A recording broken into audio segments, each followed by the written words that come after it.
Why do you always smell like the janitor's closet, Malik? Laughter echoed like slaps in the empty hallway right before the bathroom door slammed shut and the deadbolt clicked. It was Friday afternoon, the last period when most kids were thinking about snacks or TikToks. But for Malik Thompson, it was about survival. He had counted 23 steps from his locker to the second floor boys' restroom, the only one with a working sink that didn't smell like mildew. He timed it between class bells to avoid them. Noah, Ethan, and Tyler. The trio with smirks like venom.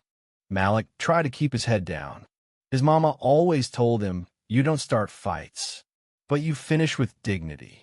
But it was hard to feel dignified when you're locked in a bathroom stall, backpack snatched, inhaler kicked across the floor, and someone outside was live streaming your humiliation. He could hear them laughing.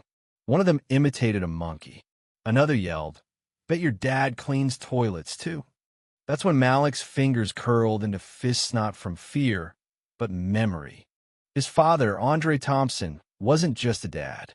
He was a force. A former Marine turned police tactical trainer, a fifth-degree black belt, and more importantly, the only reason half the city's officers knew how to break someone's arm without leaving a mark. Every Sunday morning, they trained together in the garage. Karate is for balance, not bragging, his dad always said. But don't ever let someone corner you and think you're helpless. Malik wasn't helpless. He waited until their laughter faded down the hall. Then he opened the stall, grabbed his inhaler, and took a deep breath. The lights flickered. His heart pounded, but not from fear, from clarity. He unlocked the door and stepped out. That night, he didn't tell his dad what happened. Not because he was scared, because he was planning. Monday came fast. Malik wore the same hoodie they made fun of, walked the same hallway, and held the same backpack. Only this time, his body didn't move with uncertainty. His eyes were sharp. He had watched those three long enough. He knew their rhythms. The first punch came fast, not from Malik, but from Tyler, who'd been itching to prove himself all semester. Malik dodged, pivoted, just like his dad taught him. No wasted movement. Ethan lunged. Malik turned. Noah tried to trip him. He swept Noah's leg from under him. 3 bodies on the floor. 1 sixth grader standing, breathing evenly. The vice principals saw it all. They blamed Malik. Suspension. 0 tolerance. His father didn't yell when he came to pick him up. He sat quietly, took Malik for ice cream, then said, "Tell me what happened." All of it. By the time they reached home, Andre was pacing the living room, phone in hand. He wasn't just a father now, was a storm. He knew exactly who to call and what questions to ask. Within hours, he had the security footage from the hallway. But that wasn't enough. He asked Malik one thing. "You ready to show them who your father is?" The next day, they were back at school, both of them. Malik in his uniform, Andre in his, but not the police one, the karate GI, black belt cinched, with city officials and half the police department standing behind him. An emergency school assembly was called, and what happened on that stage would change the district forever. Andre didn't rant. He didn't shout. He stood before 1,000 students and staff, told them who he was, who his son was, and asked one simple question. How many of you know what it feels like to be cornered, while everyone laughs? Silence. He then performed a brief demonstration self-defense moves, breathing techniques, how to disarm without hurting. And then he stepped aside, and Malik stepped forward. No trembling. He looked straight into the crowd and said, "I didn't fight back because I was angry. I fought back because I remembered who I am." His voice cracked slightly, but he didn't stop. "I'm not just a black kid you shoved in the bathroom. I'm the son of a warrior, and you should have known better." The applause didn't come immediately, but when it did, it was thunderous. That week, the school launched an anti-bullying martial arts program run by Andre. Students of all backgrounds signed up. Even a few who used to mock Malik now trained beside him, awkward and unsure but trying. And the 3 bullies? They weren't expelled. They were invited. That was Andre's idea. Give them something to respect. Then teach them what respect really is. At first, they resisted. Then one by one, they joined.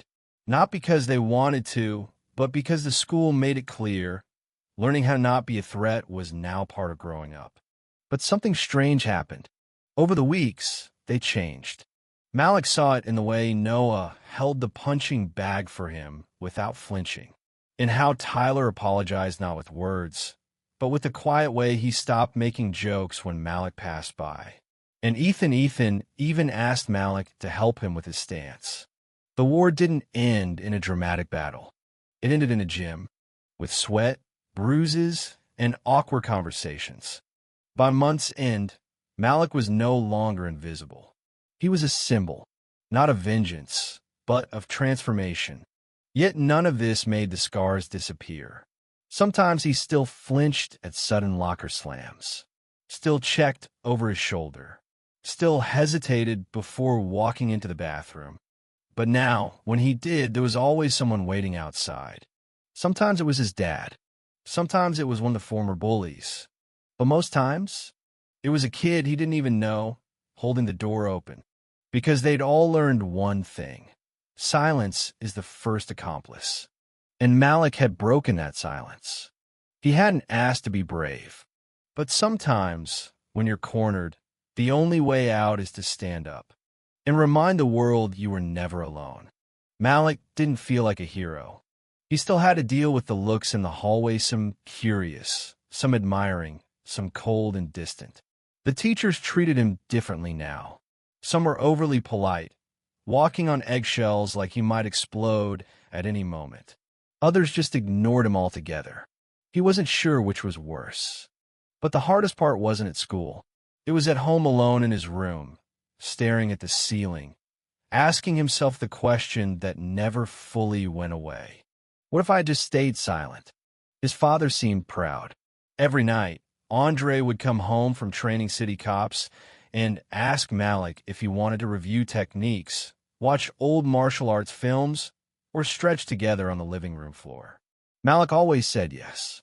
Not because he wanted to fight, but because it made him feel grounded, like if his arms were strong and his breathing steady, maybe the fear wouldn't return.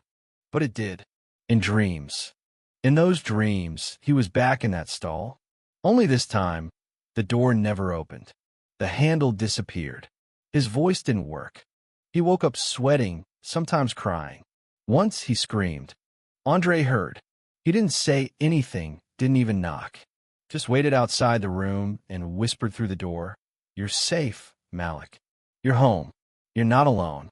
One morning, Malik walked downstairs and found a newspaper spread across the kitchen table.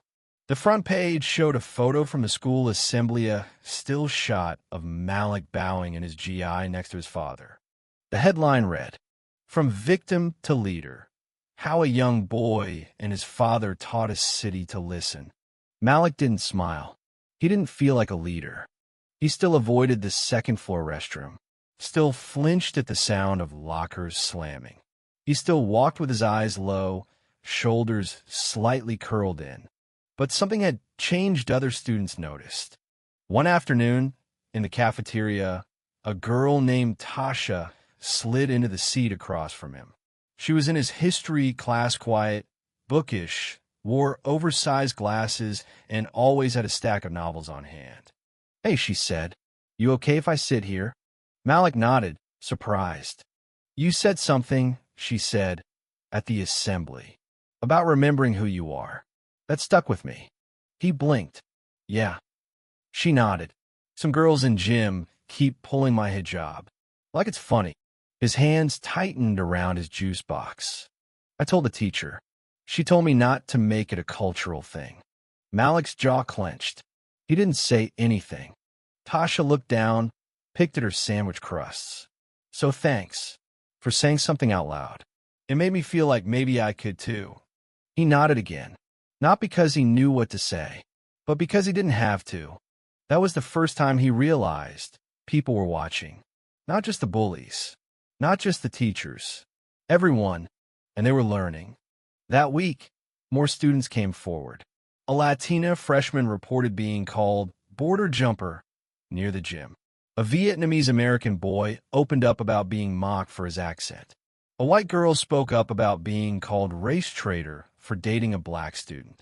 The stories poured in at first in whispers, then in voices that shook, then in firm declarations. The school counselor couldn't keep up, so the principal called for help, and Malik's dad answered.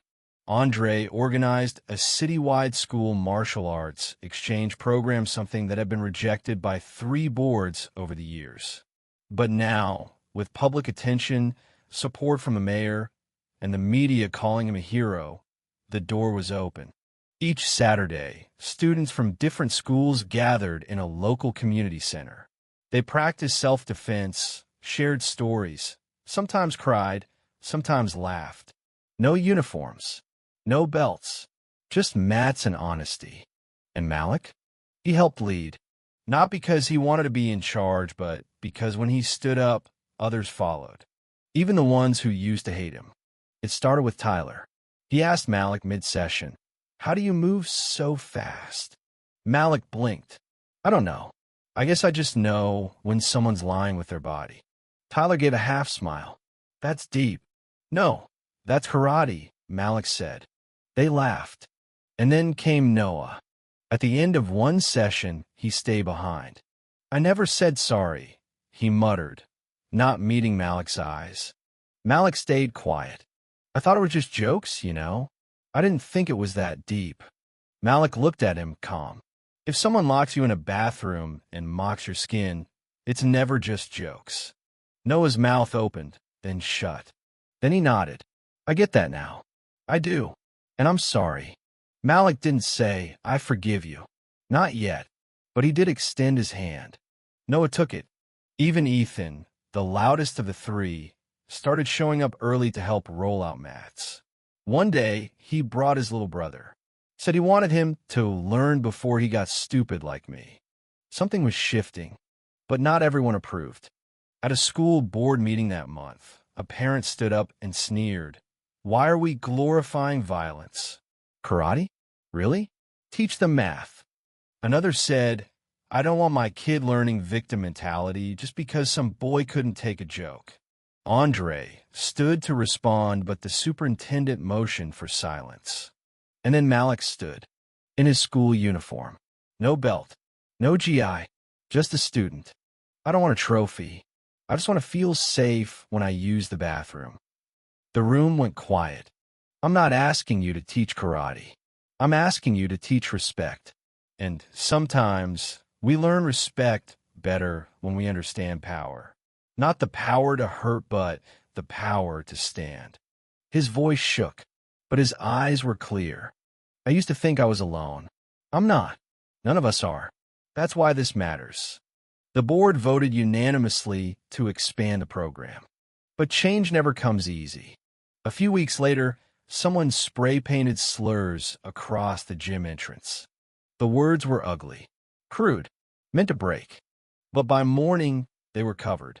Not by the janitor, but by students. Malik arrived that morning to find Tasha, Tyler, Noah, Ethan, and 10 others painting over the graffiti with bright color sunsets, fists interlocked, flowers, and at the center, a figure of a boy standing alone, with light radiating from behind him. Tyler turned to him. "That's you." Malik looked at the mural. "No, that's us." He walked into the gym and began warm-ups. No announcements, no speeches, just motion, breath, healing. That weekend, Andre handed Malik an envelope. Inside was a letter from the city council. They were honoring him at the next town's ceremony for exceptional youth courage in the face of adversity. Malik looked up, unsure. "I didn't ask for this," he said. Andre smiled. "No one asked for greatness. It's what you do when you're watched, Dan, when you're not, that defines it." Malik sat with that thought. The ceremony came and went. Cameras, claps, even a mayor shook his hand. But the moment Malik cherished most wasn't on stage. It came afterward, when a young boy no older than 9 approached shyly with his mother. He was holding a karate belt. Worn. Too big for him.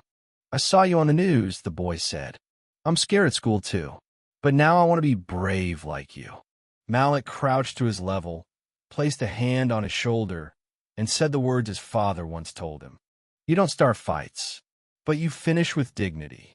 The boy smiled wide. Malik stood up, breath steady. And for the first time in months, the weight on his shoulders felt a little lighter. He walked away from the crowd, from the lights, from the applause, into the quiet, where true strength is born. Things didn't stay quiet for long. The mural outside the gym attracted local media, more praise, and unfortunately more tension. A group of anonymous parents began circulating a petition, arguing that the school's focus on race and violence was divisive and unnecessary. They wanted the martial arts program defunded and the mural removed. The main complaint? It's turning our school into a political battleground. Malik saw the flyer pinned on the bulletin board outside the library. He stood there for a long time. Tyler came up beside him, jaw clenched. "They don't want us to grow." Malik didn't respond. He walked away. That night, over dinner, he finally told his dad. "They want to paint over the mural." Andre didn't flinch. "Do you?" "No." "Then you know what to do." Malik exhaled. "I'm tired, Dad." Andre nodded slowly. "You don't have to carry the whole city. But what if no one else does?" Andre placed his chopsticks down. Then maybe they're waiting for someone to remind them how. The next morning, Malik arrived at school early with a brush in his backpack. Not to defend the mural, but to add something. In the bottom corner, under the painted figure of the boy standing tall, he wrote 3 words in bold black paint. "We're still here." By lunch, photos of it had gone viral on social media. By evening, a student-led movement was in full swing. Dozens of students from all grades and backgrounds began posting their own stories under the hashtag #StillHere. They shared stories of exclusion, bullying, identity, and finding their voices. The principal didn't issue a statement. She didn't have to. The students were doing what the adults never quite could, speaking truth with courage. Still, the pushback came harder. One afternoon, while Malik was practicing forms alone in the gym, a stranger walked in. He wore a badge. "I'm Officer Reeves," he said calmly. "Mind if I have a word?" Malik's heart jumped. Reeves was new to the city force, young, crisp uniform, clipped tone. "I hear you're the kid who turned a fight into a movement," he said. Malik didn't know whether it was a compliment or a warning. "I saw the footage from your school. I've seen your dad's training methods too. Solid stuff." Malik stayed silent. Reeves stepped closer. "I also saw you throw a kid to the ground." Malik's mouth tightened. He threw the first punch. Reeves nodded slowly. "Just remember there are eyes on you now. People expect perfection." And then, almost kindly, "Careful what shadow you stand in. Your dad the big one." He left without another word. Malik stood still for a long time after that. Later that night, he asked his father, "Did you ever feel like people waited for you to mess up just so they could say you proved them right?" Andre leaned back in his chair. "Every day." Malik swallowed hard. "And what did you do?" Andre smiled. "I kept moving." 1 week later, Malik was asked to speak at a youth conference hosted by the city's Human Rights Coalition. He didn't want to go. The night before, he stood at the window, watching the wind rustle the trees. His palms felt sweaty, his chest tight. Andre appeared beside him, placing a hand gently on his shoulder. "You don't have to say yes to everyone, son. But they're counting on me." Andre nodded. "Then speak like someone who's lived it, not someone who needs to prove it." So Malik went. He stood in front of a crowded auditorium, city officials, activists, police officers, students. And he told them everything. Not the polished version, not the newspaper headline version. He told them about the stall door, about the breathing, about the fear, He told them about his dreams. And then he said, voice steady, they say I'm brave. But I wasn't at first. I wanted to run. But I remembered who trained me. Not just in karate, in dignity. There were tears in the audience. Standing ovations. Phone lights raised in silent support. But Malik didn't feel powerful. He felt real. When he stepped off stage, a girl about his age approached him with her mom. She had vitiligo, patches of her skin light and dark. She looked up shyly and whispered, I get called names too. Malik knelt so their eyes met. You're not a name. You're a voice. She smiled. That night, for the first time in a long time, he slept without dreams. But life doesn't pause for healing. The following week, Malik's school was targeted again. Someone broke into the gym and slashed the mural. Black paint smeared across the figures. The words, "We're still here," were crossed out with red spray paint. Malik stood in front of it at sunrise, fists clenched. Students gathered behind him. Some cried. Some cursed. Tasha stood beside him, tears on her cheeks. They hate us. Malik said nothing. Then he turned, walked away, and returned 5 minutes later with more paint. He didn't cover the damage. He painted around it. Around the vandalism, he outlined flames. From the flames, he painted rising figure students, teachers, even his dad. And at the very center, over the slashed-out words, he wrote something new. You can't erase U.S. The mural became national news. Not because it was pretty, but because it refused to hide the pain. 2 days later, Malik received a call from the mayor's office. They wanted to name a new youth leadership award after him. He declined. Instead, he suggested they name it after his mother. People blinked. We didn't know. She's the one who taught me how to walk away from violence and hold my head high, he said. She doesn't need a belt to be strong. The award was renamed the Angela Thompson Youth Voice Award. Malik's mom cried for the first time in years. Time passed. Graduation came. Malik crossed the stage in his cap and gown. He was no longer the invisible kid. He was valedictorian. He had offers from colleges all over the country. But he chose to stay in the city. He enrolled in community college, started volunteering as a youth mentor, co-taught self-defense classes with his dad, sometimes even with Noah and Tyler, who'd become instructors themselves. The gym remained open. The mural remained untouched. And the stall, the one where it all began, was transformed. The school turned it into a reflection room. Soft lighting, journals on the shelves, a sign on the door that read, You are seen. You are safe. You are still here. Students came there when they needed quiet, when they needed to breathe, when they needed to remember. And Malik? He returned sometimes, not to cry, not to hide, but to listen, because stories still echoed in those walls. And Malik Thompson had become their keeper. 2 years had passed since the door was slammed on Malik in that bathroom stall. But time didn't erase what happened, it reshaped it. The story no longer lived in whispers or headlines.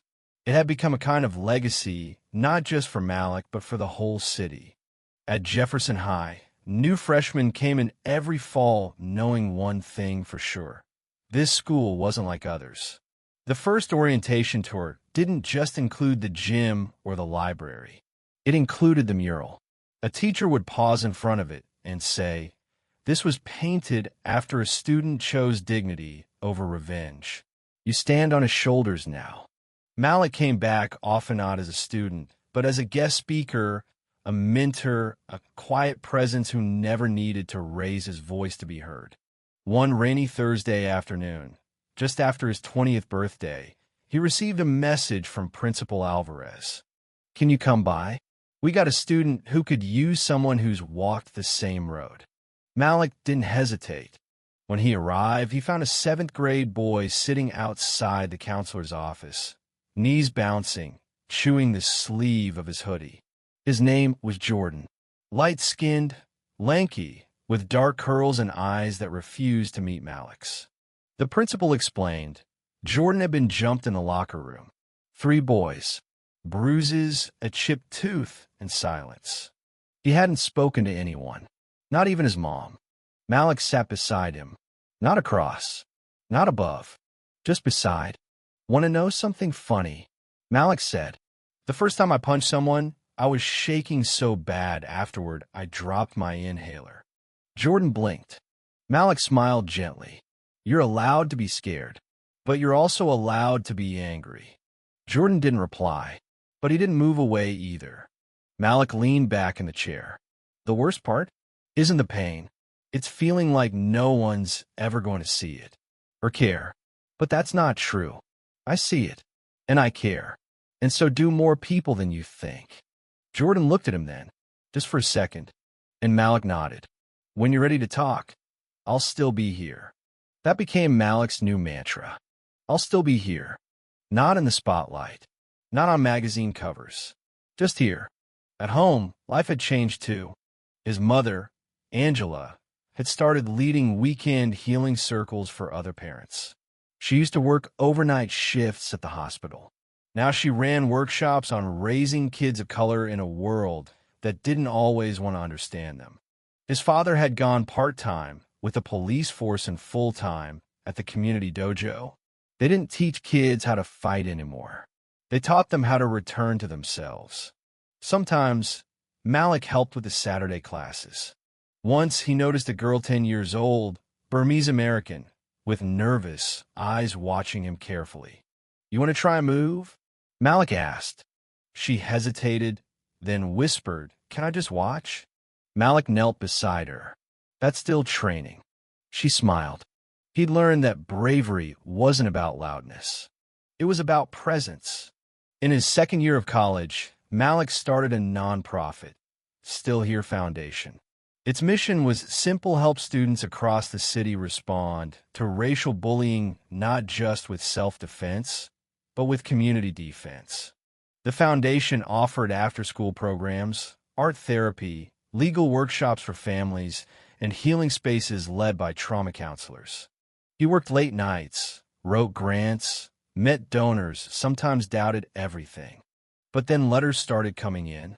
One from a boy in Detroit who said, I didn't think anyone saw kids like me. One from a girl in Georgia who wrote, They call me names every day, but I keep breathing because you taught me how. And one from Jefferson High's janitor, Mr. Dougal. It said, Thank you for proving that strength doesn't always sound like shouting. Sometimes it sounds like a quiet no when the world expects silence. Malik folded that one carefully, kept it in his wallet. One evening, as he was locking up the dojo, his father turned to him. You ever think about what would have happened if you never said anything? Malik thought about that, about the boy in the stall who almost said nothing. He shrugged. I probably would have disappeared. Andre shook his head. No, you would have survived, but maybe the city wouldn't have. Malik smiled softly. Maybe we both saved each other, he said. They walked home in silence. The mural faded with time. Rain, wind, graffiti. It was inevitable. But instead of repainting it, the school decided to build something better. A permanent structure. Not just a mural, but a wall of voice. Hundreds of tiles, each painted by a student who had come through the program. Some wrote names. Others painted symbols. But Malik's tile was placed at the center. It didn't say hero. It didn't say victim. It just said, you don't start fights. You stand for what's right. Malik Thompson, age 13. When the wall was unveiled, Malik stood in the back. No spotlight. No speech. Just watching. Tasha stood beside him, now a teacher at the school. Feels like a full circle, doesn't it? She said. Malik nodded. She smiled. You know, I still remember the way you looked when you stepped out of that stall. He raised an eyebrow. Terrified. No, she said. Unfinished. Like the story hadn't started yet. He chuckled. Guess it has now. She looked at the wall. Think we won. Malik looked at the faces of the students around him. Laughing. Sharing. breathing freely. "No," he said. "I think we're just getting started." Years later, Malik's story would be taught in classrooms not as a headline, but as part of a curriculum on resilience, justice, and racial healing. And somewhere in that same school, a new student would open a bathroom door, unsure of who they were yet. But maybe, just maybe, they'd remember the boy who once stood in their shoes. The boy who was shoved into silence, but fought his way to voice. And maybe, in that quiet moment, they'd hear the words echo off the tile. "You're not alone. You're still here. And you're already enough." Thank you for listening. If you find it interesting, please like and subscribe to follow the next stories.